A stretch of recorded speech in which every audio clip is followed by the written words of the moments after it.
boa noite para você. Perigo na internet. Homem foi seduzido em site de relacionamento e morto em seguida por dupla em Contagem. Falsificação. Polícia apreende 10 mil óculos em shopping popular da capital. Saída para o feriado. Muita gente embarca na rodoviária e pega a estrada ainda hoje. Derrota em campo. Não deu nem para o Atlético e nem para o Cruzeiro. E vai ter show internacional. O ex-Beatle Paul McCartney faz a segunda apresentação dele aqui na capital. Esses são os destaques do jornal Band Minas, que começa agora.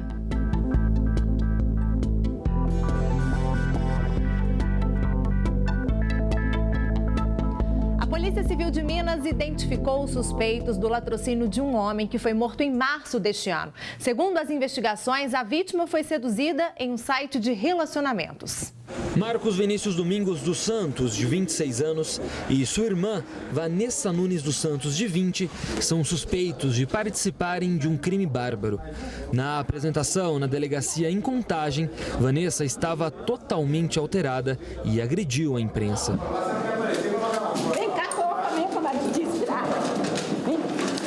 Os dois foram retirados do local. Segundo a polícia, eles são suspeitos no latrocínio, que é o roubo seguido de morte, de José Carlos da Silva, morto no início deste ano. E essa história começou através de um site de relacionamentos, quando o Marcos Vinícius teria articulado com um menor de idade para marcar o encontro com a vítima, que era homossexual. Já no primeiro encontro, José Carlos da Silva teve os cartões de créditos roubados e foi obrigado a passar as senhas. Ele foi morto com 2 tiros na cabeça e teve seu corpo queimado. A vítima, após a prática do crime, teve o corpo incinerado e o corpo da vítima foi localizado no dia 7 de janeiro, totalmente carbonizado. O veículo dela também foi incendiado. Marcos Vinícius e Vanessa, que estão presos temporariamente, participaram da ocultação do cadáver. Retornaram até sua residência. Nessa residência, eles se apropriaram de um galão vazio. Nesse momento, é possível verificar que os 4 voltam. Vanessa, o namorado dela, o Luan, o Marcos e o menor infrator. Eles embarcam nesse veículo, abastecem R$18 em gasolina e retornam até o local onde o corpo da vítima tinha sido já deixado. Nesse momento, eles colocam fogo no corpo da vítima e logo em seguida no veículo e retornam tranquilamente para casa. Todos já têm passagens pela polícia, que agora procura por Maximiliano da Silva, namorado de Vanessa. Com exceção do Luan Maximiliano, que é primário, todos os demais envolvidos já possuem passagem por crimes mais ou menos graves, com destaque para o Marcos Vinícius, que na cidade de onde ele passou um tempo lá, ele praticou um crime muito parecido com o que foi investigado nesse inquérito policial. O delegado ressaltou a importância dos cuidados em marcar encontros pela internet. É necessário que esses encontros via internet sejam cercados de muitos cuidados, principalmente se não conhece um primeiro encontro, tomar o cuidado de marcar o encontro no local movimentado e se evitar ao máximo esse tipo de situação. Mais de 3 toneladas de maconha foram apreendidas próxima à cidade de Santa Vitória, no Triângulo Mineiro. Essa é a maior apreensão realizada pela Polícia Federal de Uberlândia nos últimos 5 anos. A droga estava escondida debaixo de uma carga de soja nesse caminhão bitrem. A Polícia Federal contabilizou 3,5 toneladas de maconha. Junto com o material, uma pistola de uso restrito, 6 mil munições de calibres diferentes e adaptadores, que são inovações dos criminosos para aumentar o poder de armas mais simples. Peças que teriam sido importadas do Paraguai e que chamam a atenção até mesmo das forças policiais. Esse aqui é um extensor de um carregador de pistola Glock 9mm, que os marginais estão trazendo em regra do Paraguai. O motorista do caminhão foi preso. Ele veio de Ponta Porã, no Mato Grosso do Sul, e seguia rumo a São Paulo. Quando passava próximo à cidade de Santa Vitória, no Triângulo Mineiro, foi interceptado pela Polícia Federal. Os investigadores acreditam que o rapaz iria dar o golpe na transportadora dona do caminhão, já que a empresa não tinha envolvimento com o crime. Nossos policiais na região de Ponta Porã já foram até a empresa, fizeram os primeiros levantamentos. Em princípio, não há nada contra a empresa, uma empresa regular que possui vários caminhões desse tipo e que rotineiramente faz esse transporte desse material, geralmente soja, para a região sudeste. Então, em princípio, a empresa não está envolvida, mas obviamente que investigações vão continuar para ou definir de vez a sua não participação ou vinculá-la ao tráfico de drogas. O preso de 34 anos vai responder por tráfico de drogas e porte ilegal de arma de fogo. Ele foi encaminhado a um presídio de Uberlândia. O delegado da Polícia Federal acredita que a droga e os armamentos apreendidos iriam abastecer traficantes e facções criminosas do estado de São Paulo. O preso, ele pouco colabora ou nada colabora. Esse indivíduo, ele alega que ele não sabia o destino que essa droga tomaria, ele teria saído de Ponta Porã, recebido uma certa quantia para colocar em meio à carga de soja, que em princípio é uma carga lícita. Ali ele teria colocado a droga e o armamento e rumaria para São Paulo, sendo que ao atravessar o estado de Minas Gerais, receberia um contato que ele não sabe, que ele diz não saber de quem é, que indicaria as coordenadas exatas aonde seria descarregado o material. O Procurador-Geral da República, Rodrigo Janot, se manifestou contra a liminar que concedeu a liberdade ao goleiro Bruno Fernandes, condenado a 22 anos e 3 meses pelo assassinato e ocultação de cadáver de Elisa Samúdio. A gente vai direto para a nossa redação, onde está a Luciana Viana. Boa noite para você, Luciana. Isso significa que o Bruno pode voltar para a prisão, né? Sim, pode. Há essa possibilidade, viu, Gisele? Boa noite a você, boa noite a todos. Tudo vai depender da análise do julgamento dos ministros da primeira turma do STF, do Supremo Tribunal Federal. Essa turma que se reúne sempre às terças-feiras, então a próxima reunião, a próxima sessão é agora no dia 25, mas essa pauta relacionada ao Bruno ainda não está agendada para a próxima terça-feira. O que chama a atenção nesse caso é o que o Procurador-Geral da República, Rodrigo Janot, ele é contra essa liberdade concedida ao Bruno, nessa liberdade provisória. Inclusive, ele pede aos ministros do STF que barrem, que impeçam essa liberdade e de forma definitiva. A gente acompanhou e a gente está acompanhando aí, toda essa questão envolvendo esse caso Bruno, ele que foi solto há cerca de 2 meses, no dia 24 de fevereiro, porque a defesa entrou com pedido junto ao STF, alegando que a Justiça aqui mineira demorou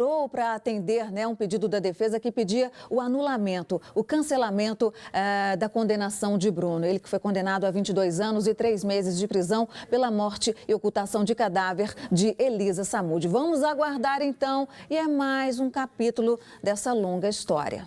Tá certo, Lu. Obrigada pelas informações.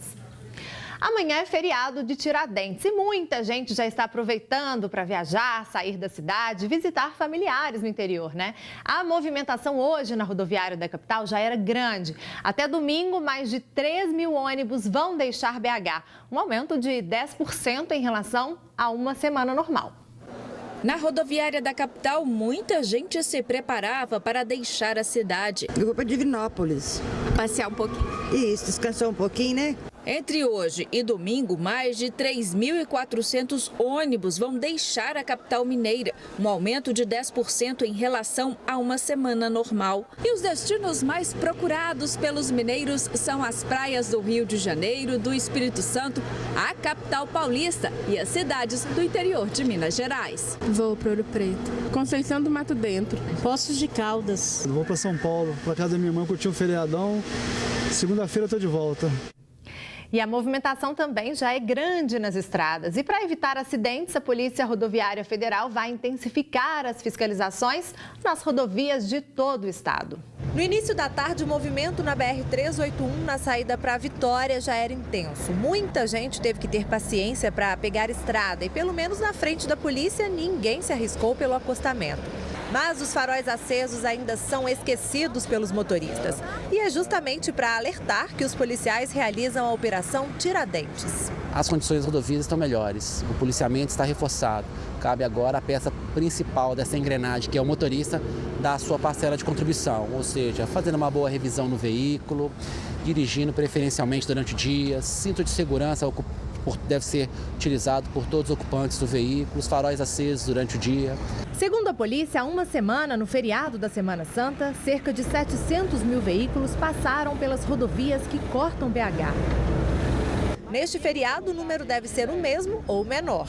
A fiscalização será a mesma, tudo para garantir a segurança de quem viaja ou transita pela BR, como o seu Orlando, por exemplo.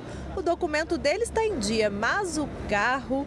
Ele não apresenta a menor condição de trafegar em qualquer lugar, nem na área urbana, muito menos na rodovia. Eu encostei agora e vou encostar, eu pegar meu outro carro, tem outro saveiro. Eu liguei para a menina, eu tenho aqui, ó, tem muita coisa aqui dentro. Eu tenho verdura. Podia quebrar meu galho aí, ué. Muitos motoqueiros também foram parados. Pneus, luzes e equipamentos de segurança foram conferidos. Este carro foi todo revistado. Tranquilidade para quem vai aproveitar o feriadão junto com a família. Você tem que ter muito cuidado com relação às ultrapassagens, né? Em lugares não permitidos, né? Logicamente. E também com relação a excesso de velocidade, né? Vá com tranquilidade, lembre-se, você está saindo para descansar, para curtir o feriado. Então vá com calma, controlar para que você possa chegar ao seu destino, curtir o feriado e no retorno a mesma coisa. Calma, tranquilidade, prudência, para que você possa curtir todo o feriado e retornar em segurança. É isso aí. Uma pessoa ficou ferida depois de capotar o carro e atingir outros 7 veículos na madrugada de hoje. A gente volta a conversar com a Luciana Viana, que tem as informações desse acidente. Lu? Pois é, Gi, a gente já começa vendo as imagens desse acidente. A gente vai observar que o carro, ele desce ali a rua Oscar Trompovski, no bairro Gutierrez, região oeste de Belo Horizonte. Ele bate em um veículo estacionado e capota, batendo em vários outros. A gente observa também que o alarme, inclusive, ó, daquele veículo ali à direita, ele é acionado. Um grande susto. Esse acidente foi durante a madrugada, né? Muitos moradores, inclusive, acordaram assustados com toda essa situação, mas o motorista de 31 anos, apesar do susto, ele saiu ileso. Alguns ferimentos leves, mas foi socorrido pelo SAMU, levado para o Hospital de Pronto-Socorro João 23. As causas desse acidente ainda são investigadas e ele não estaria bêbado não, viu? Não teria ingerido bebida alcoólica não, mas enfim, a perícia é que vai dizer o que realmente pode ter acontecido e causado esse acidente, esse capotamento, né? Que poderia ter sido muito pior se fosse, por exemplo, no horário de pico. Imagine só, né? Mais pessoas nas ruas,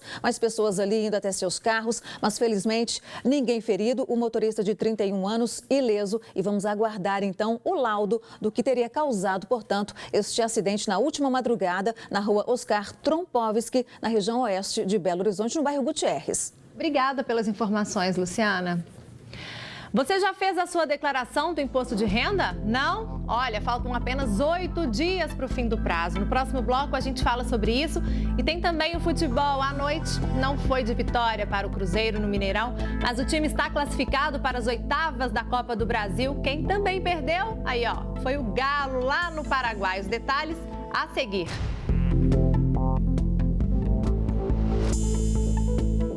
Estamos de volta e vamos falar de futebol agora, porque o André Salles já está aqui conosco. Boa noite para você, André. Boa noite, Gisele. Boa noite para todo mundo. Foi uma noite difícil para os mineiros, né? Bota difícil nisso, né? Os dois saíram derrotados. Começando falando sobre o Atlético. Jogou no Paraguai, né? Enfrentou o Libertad. Enfrentou não só a equipe do Libertad, mas também muita chuva, uma tempestade, dá para dizer. Um gramado encharcado. Tivemos muito pouco futebol. Ainda assim, os paraguaios conseguiram construir aí o gol da vitória. Venceram por 1-0. Só para a gente ter uma ideia, assim, às vezes os números são um pouco mentirosos no futebol, mas nesse caso o Atlético finalizou 3 vezes apenas em direção ao gol adversário, ou seja, não produziu muito e acabou então sendo derrotado. E aí a gente falava ontem, né, Gisele? Era um jogo importante para o Atlético para garantir a liderança do grupo.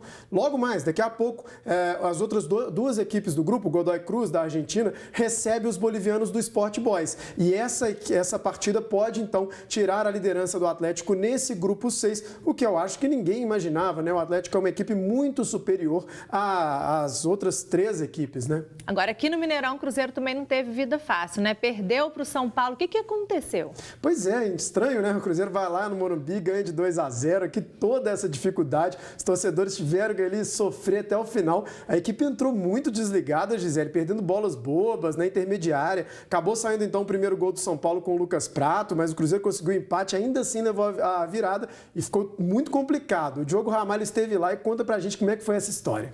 Precisando reverter um resultado de 2-0, o São Paulo foi para cima desde o início do jogo.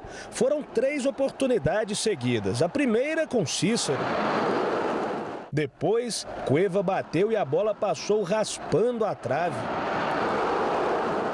Até que aos 14 minutos, cruzamento do estreante da noite, Morato, na cabeça de Lucas Prato para fazer 1-0. E só dava São Paulo. Nessa, Rafael e a trave salvaram o Cruzeiro. Na melhor chance da Raposa, em 35 minutos de partida, Thiago Neves bateu prensado na marcação.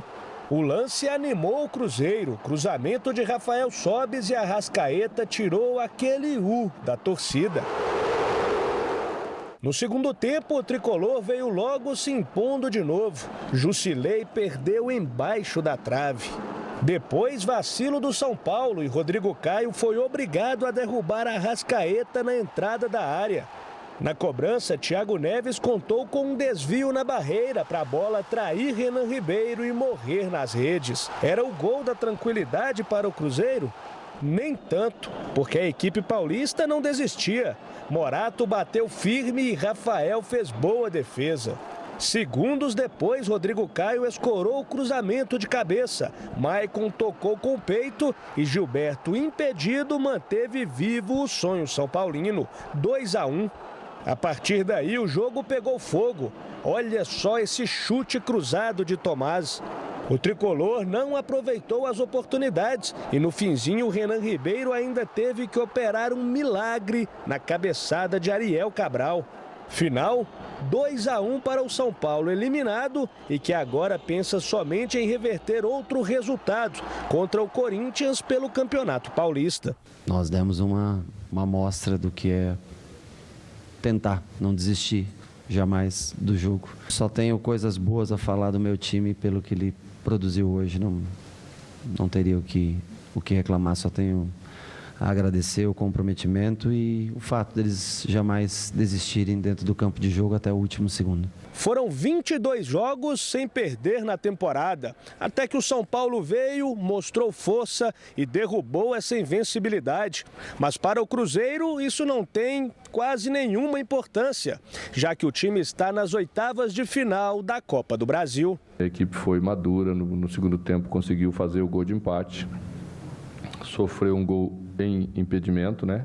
O segundo gol, porque a gente estava olhando as imagens lá. Mas é do jogo, né? Os lances também são difíceis, às vezes são a nosso favor, às vezes é contra, e a gente tem que entender.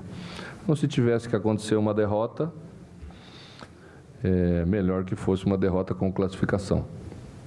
E foi o que a gente fez. A classificação veio, né, André? Agora, os confrontos das oitavas de final já estão definidos. Quem Cruzeiro e Atlético vão enfrentar? Exatamente, Gisele. Definidos hoje, eu vou te falar, viu? Por um triz a gente não teve o clássico. Chegou a ficar 50% de chance do Cruzeiro ser sorteado com o Atlético. Mas não. O Cruzeiro vai enfrentar a Chapecoense. Inclusive, o primeiro jogo é aqui no Mineirão, ou seja, o Cruzeiro define lá no sul do país. E o Atlético não. O Atlético pegou o Paraná, mas a primeira partida é no Paraná. Portanto, o Atlético define aqui em Belo Horizonte. Gisele. Tá certo. Obrigada, André. Boa noite para você. Boa noite para todo mundo.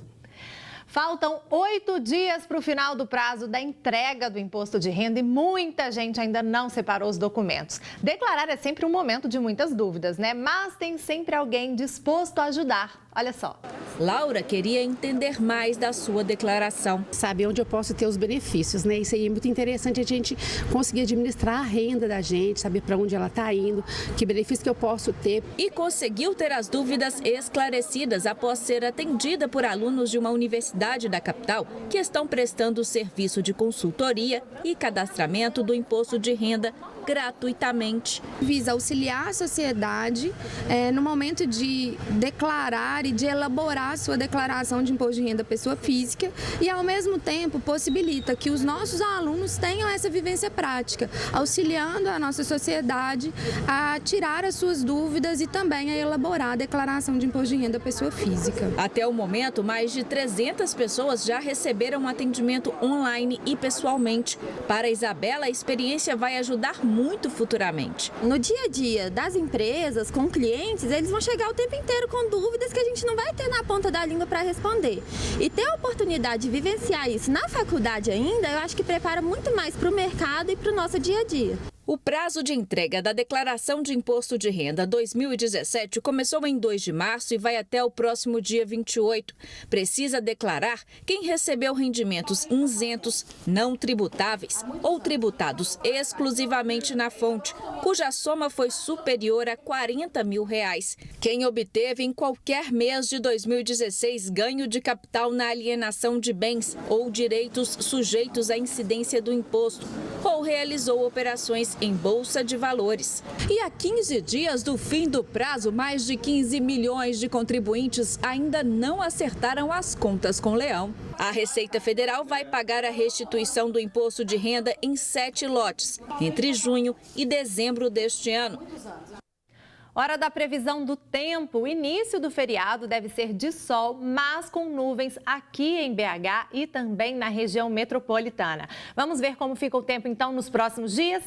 Olha aí, ó. Amanhã as temperaturas variam entre 15 e 28 graus. No fim de semana o tempo continua fechado. Deve ser um sábado nublado, com termômetros marcando entre 15 e 25 graus e o domingo entre 15 e 26 graus. Atenção, porque pode ter pancadas de chuva durante todo o dia.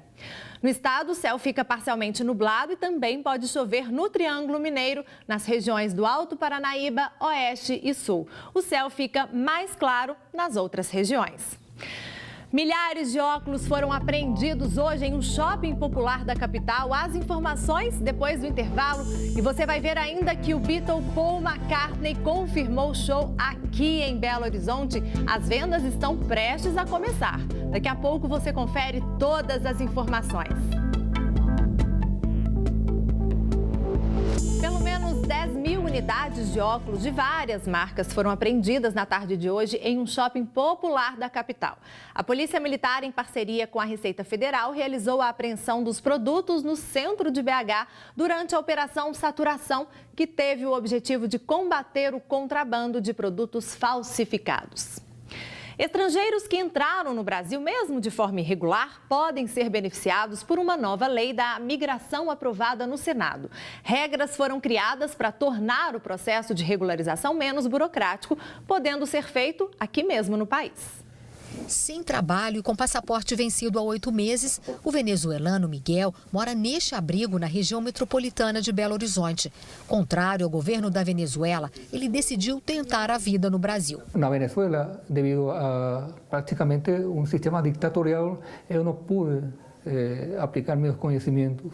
Miguel está entre os estrangeiros que vivem no Brasil irregularmente e que vão poder se beneficiar da nova lei de imigração aprovada no Senado. Os refugiados que chegaram no país até 6 de julho de 2016 podem conseguir anistia na forma de residência permanente. O pedido precisa ser feito até 1 ano após o início da vigência da lei, que ainda depende da sanção do presidente. A nova lei vai reduzir a burocracia na obtenção de documentos como carteira de trabalho e de identidade, fundamentais para conseguir um emprego. Os estrangeiros que não tiverem condições financeiras para arcar com os custos da regularização, cerca de R$500, vão poder fazer todo o processo de graça. A moradia no Brasil será autorizada para quem pediu refúgio ou asilo, vítimas de tráfico de pessoas, de trabalho escravo ou que teve direitos violados. A proposta também cria punições para quem promove a entrada ilegal de estrangeiros. A nova lei substitui o Estatuto do Estrangeiro, que foi criado na década de 80. Tem muito mais tranquilidade, pode usufruir de todos os direitos, acesso à saúde, à educação. Garante àquele profissional que aqui encontra o trabalho, que aqui tem condições de trabalhar, ele possa exercer essa atividade de uma maneira regular, regulamentada. Antônio Sanches, que também veio da Venezuela, quer continuar morando no Brasil e espera que em breve seja legalmente. Eu gostaria de ficar aqui trabalhando de um jeito legal, entende? De um jeito correto para poder também dar um exemplo de que é possível ficar em um país que não seja o seu, entrando de um jeito normal. Vamos mudar de assunto para voltar a falar com a Luciana Viana, que agora tem a programação cultural para a gente, né, Luciana? Gi, pessoal, a gente já começa com uma estreia no cinema e direto numa aventura no espaço. Uma equipe de 6 astronautas investiga uma partícula de vida que foi encontrada no solo de Marte. Ela não só é inteligente, como também se mostra pouco amiga dos humanos. O que será que vai acontecer depois dessa relação? Só conferindo nas telonas. Estreia Vida. To survive. No teatro, o espetáculo Berro mostra uma reunião de condomínio. Quem nunca passou raiva numa situação dessas? E nesse encontro, os moradores de um prédio se unem para tentar solucionar o problema de falta de água. É a partir daí que temas como questões políticas e relações nas grandes cidades são discutidas, mas tudo com muito bom humor e uma dose de violência também. O Berro no Teatro da Funarte, no centro da capital. A temporada vai até o dia 30 de abril e os ingressos custam R$10 a inteira, de quarta a sábado às 8 da noite e no domingo às 7. E vai só até a próxima segunda-feira a 32ª itinerância da Bienal de São Paulo no Palácio das Artes, aqui em BH. São trabalhos de 20 artistas de 11 países, que podem ser visitados de graça, sábado de 9h30 da manhã às 9 da noite e no domingo das 4 da tarde às 9 da noite. E hoje tem mais uma edição do projeto O Samba Bate Outra Vez. E dessa vez vai ser diferente das outras edições, porque o projeto vai apresentar uma big band brasileira que mistura o samba com ritmos de todo mundo. É o funk como lhe gusta, banda paulista que promete uma mistura de samba, soul, funk americano, muito swing e groove. E ainda tem DJ anônimo que une novas tendências e a tradição no samba. Hoje, às 10 da noite, no Music Hall, no Santa Efigênia. Ingressos, R$15 a meia entrada. Hoje também tem Renato e seus Blue Caps, às 8h30 da noite, no Cine Teatro Brasil Valourec. A história do grupo começou no início da década de 60, com mímicas e dublagens dos grupos e cantores americanos de sucesso na época. E amanhã, às 10 da noite, tem Alcova Libertina, sim, aquele grupo que durante o carnaval toca clássicos do rock em cima de um trio elétrico, na Casa de Shows Granfinos, no Santa Efigênia, a partir das 10 da noite. Ingressos, R$15. Mas não tem dessa, meu irmão libertino, nunca traz seu coração. E para quem vai ficar então em BH nesse feriado prolongado, programe-se e divirta-se. Você também, viu, Gi? Até a próxima. Tchau, Lu. Boa noite para você. E olha, tem mais uma notícia da cultura para os fãs de música boa. Pela segunda vez, o cantor Paul McCartney vai visitar Belo Horizonte para mais um show. Dessa vez, o ex-Beatle comemora os 50 anos de lançamento do disco Sgt. Pepper's Lonely Hearts Club Band, o 8º lançado pela banda britânica.